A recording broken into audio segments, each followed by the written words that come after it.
Hello there.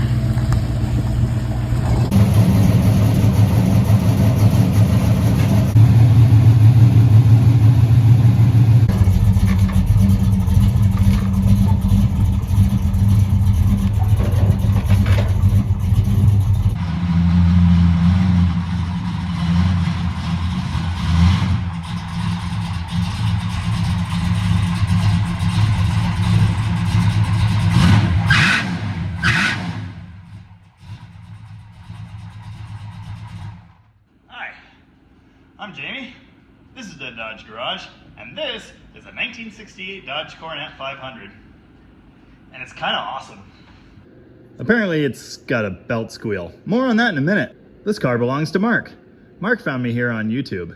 You've already seen one of Mark's contributions to the channel, namely this kind of rough 315 Dodge Hemi that I tore down a month or two ago. We're going to have more on that in the near future, actually, so stay tuned. When I went to pick up that Hemi, I knew I was in the right place because I saw this sticking out of Mark's garage, and naturally I got pretty excited. Now the astute amongst you will have noticed that it says Super B on the quarter panel and has a stripe, yet I referred to it as a Coronet 500.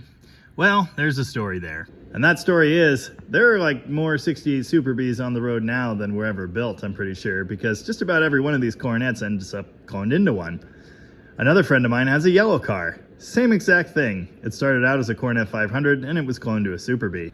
Mark set out immediately to find all the correct 500 pieces, and he's done well on that. Bit by bit, he's putting the car back to the way it's supposed to be. Of course, it's still very bright green, but that's another story altogether. Mark has gone to great lengths to get all those correct pieces together. The tail panel stuff, the tail lights, the center emblem in the grille. He even got the 500 plates for the inside of the doors. These scallops on the quarter panel are a really funny story. He found these on eBay. Turns out he was buying them from the person he bought the car from. They were supposed to be included, but they ended up staying behind. Anyway, here they are, back on the car. Now obviously this car is not supposed to be Sublime Green. That color didn't exist in 1968. This was an original white Coronet 500. And we can actually confirm all of that right here on the fender tag. Of course, because it's a 68, it's the weird, goofy alphabet style, which I'm not even going to pretend to understand. I could spend way too much time decoding it, but I'm not going to do that. We can, however, see right there under PNT, Paint, where it says WW1.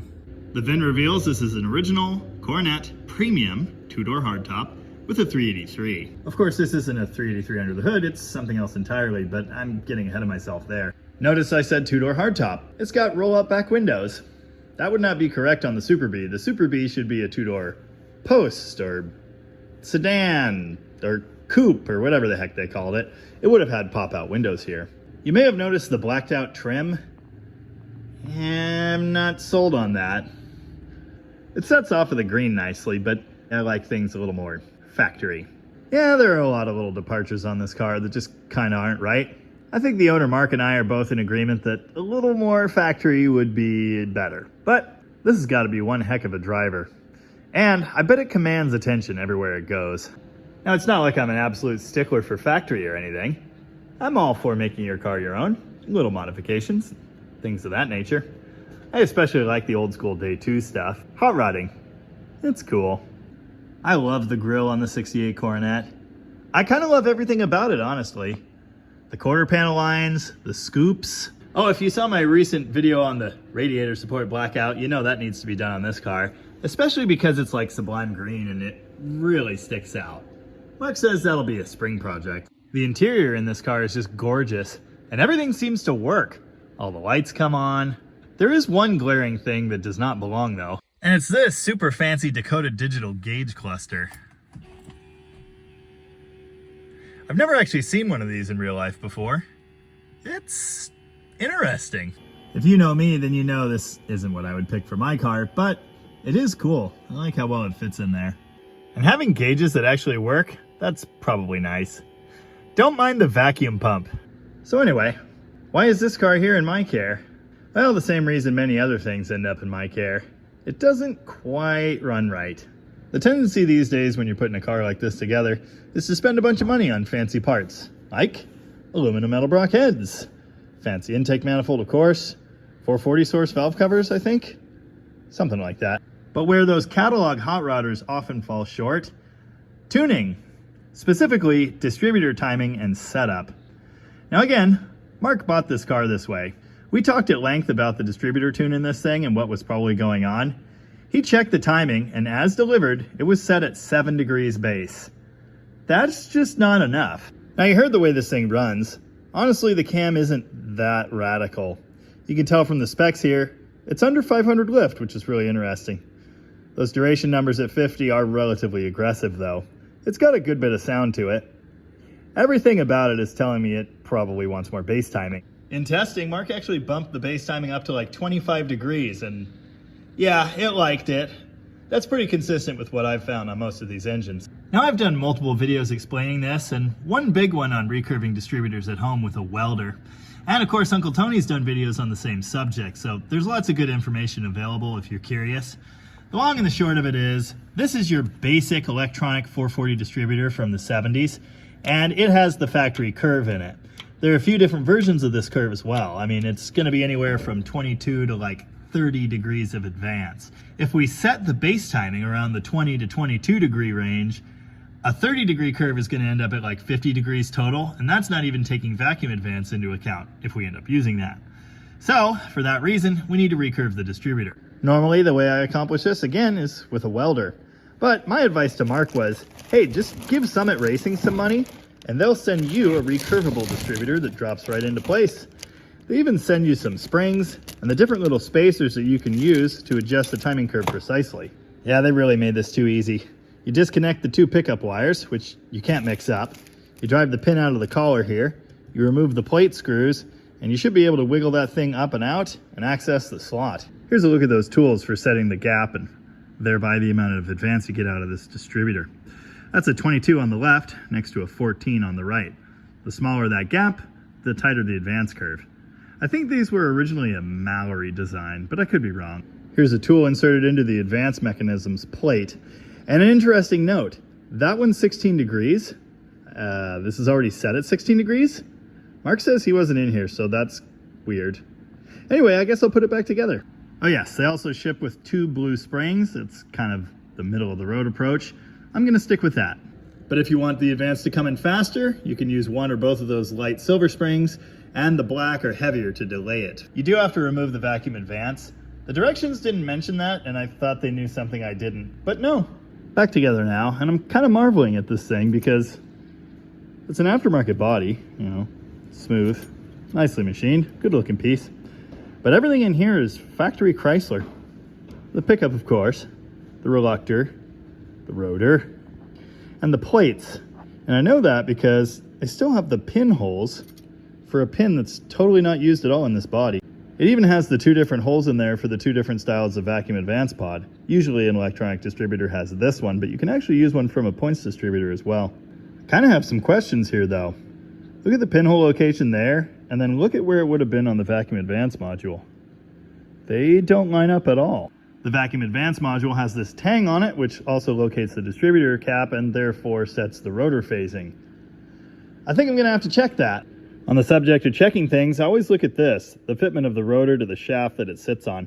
It's pretty common to see movement there, and although this is far from the worst, it does have some. So what I normally do is shim this gap with a piece of electrical tape. That fixes it. Here's another good thing to check on your new electronic distributor. The gap between the reluctor teeth and the pickup. I don't really like how this one's not actually straight. The parts aren't parallel. Not much I can do about that, but make sure they don't rub. If they rub, your distributor will be full of metal shavings before you know it, and that's not really fun. Can't say I really love this either. I don't think that should just be floppy. And it's bent, and there are burn marks around it, so I'm gonna use the new rotor. I am planning on using this old cap. It's already brass, and that saves me some time. Then I'll have the tan one for next time. I've got this thing all buttoned up, ready to go. Before I install it, I wanted to introduce some science to this operation. Rotor phasing is something I've thought about a lot, but I've actually never done this test before, so it'll be interesting to see what happens. The basic gist is, you want the rotor lined up with the tower when it's firing. Otherwise, your spark can go jumping around in the distributor and weird stuff can happen. I want to see if it's actually firing when that rotor lines up, and the way we're going to do that is by drilling these holes. That one will be used for big block, and this one would be used for small block. The number 1 positions are different depending on which engine you're working with. What I've done is drawn a black line with a marker on the rotor that runs this way. So we'll hook up a timing light to number 1, we'll shine it in that hole, and ideally when we rev the engine up, the marker line is right in the middle, or thereabouts. The instructions included with the new distributor are definitely like generic boilerplate pablum, because they say to line up the distributor rotor with the number 1 position on the cap before removing the distributor. We don't need to do any of that with the Mopar because the rotor can only point in 2 directions, the way it is now or backwards. Just don't put it backwards and you'll be good to go.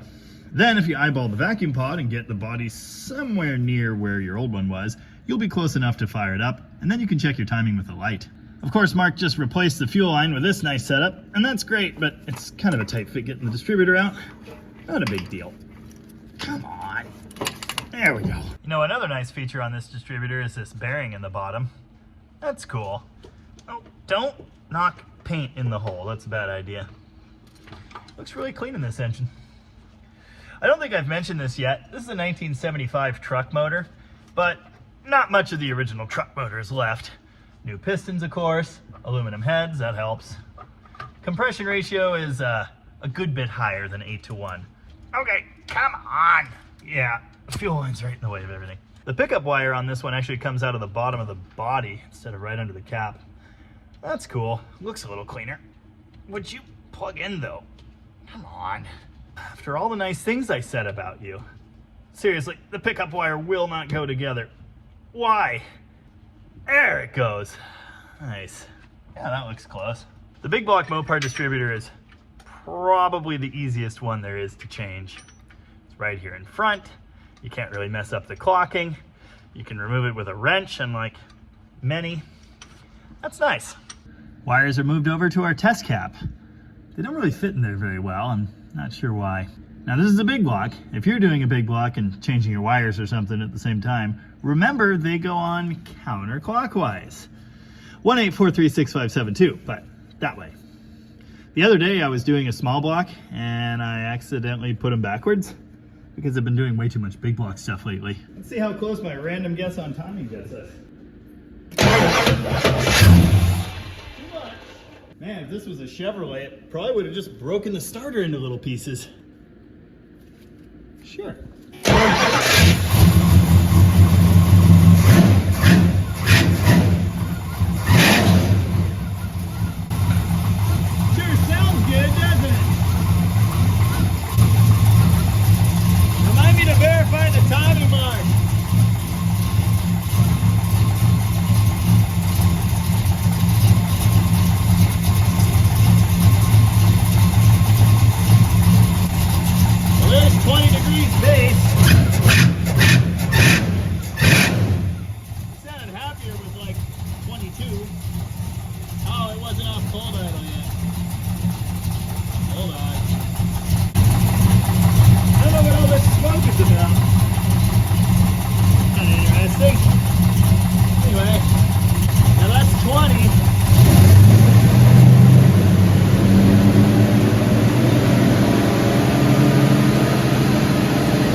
Ugh, gross.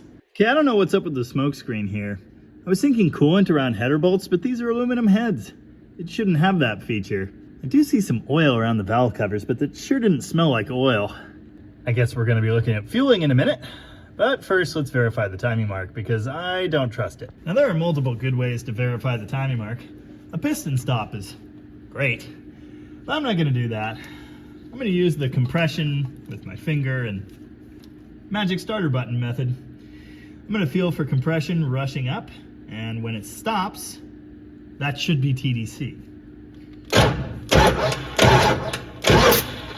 Hey, that's it right there. Yeah, I was bang on actually. All right, things are getting interesting. Earlier, I noticed this goofy aftermarket transmission dipstick. I've seen those a couple times. I really don't like them. Partially because, well, they're wrong, but also because the hole in the middle of these is really, really tiny, and it takes forever to fill these with fluid. At that time, all I did was wiggle it to make sure it was firmly attached to the head, which it is. But then, of course, we had that James Bond-esque smoke, which makes no sense at all. I happened to look under here finally and noticed this ever-growing lake of transmission fluid. It appears to be coming from the seal around that dipstick, which is just great. Also, notice those little spots of coolant? That's coming from these heater hoses. The one on the left there, at least, was not fully tight. I snugged it down. Hopefully that's good now. This is why. This is why we can't have nice things. Barry! Seriously, I thought this was a distributor video. Why can I never actually make a distributor video? I don't know why it always be like this, but it do. Nobody breathe. Oh, a quick random aside. I learned recently that videos from my channel are shown in an auto tech class in a high school, which is like the craziest thing I've ever heard, but super awesome. If you're watching from Clallam Bay, welcome and thank you. Stay in school or whatever, and hopefully I can teach you something, or at least waste some of your valuable time. Ugh. Mark has informed me that there was 0 transmission fluid leaking under this car. There's a lot of good stuff in this car. Borgeson steering box, Bilstein shocks, front disc brakes, the sway bar, that's nice. That's not from the dipstick at all. I think it's the front pump seal or something. It is never a good sign when there's a swimming pool of oil up in your bell housing. I seriously don't know how I didn't notice this when I was pulling the plug out, but these heads have angled plugs. I've never seen those before. Kind of threw me when I went to put it back in, and there was much profanity. Fluid pouring out of the bell housing, confirmed. Yay! Oh God, that's bad. Why didn't I do that first? I don't know. Why don't I do a lot of stuff? Well, if you hadn't already noticed, this operation has gone completely off the rails. It was just supposed to be a tuning job. Now it's whatever this is. I've got a lot of other stuff going on here. Like the toolbox charger, for example. I've been trying to button that thing up for the last few weeks. And you're gonna see a video on that too. This was just supposed to be a brief aside, and now it kind of seems like something different. Unfortunately, it's puking so bad, I can't even finish the rotor phasing test I was gonna do. And I can't even really get into the tuning of the carburetor, figure out what's going on with all these random screws that are wrong or loose. I can't even really figure out why a belt that's not loose at all is squealing without the thing running, so yeah. No, for now, I'm just gonna have to do this and leave you in suspense. Can I fix it? Yeah, probably. But that's not today. So for now, thank you very much for watching. And remember, if it's fixed, break it until it ain't. Why? What did I do? Well, it just keeps on getting better. It's leaking gas. I'm done.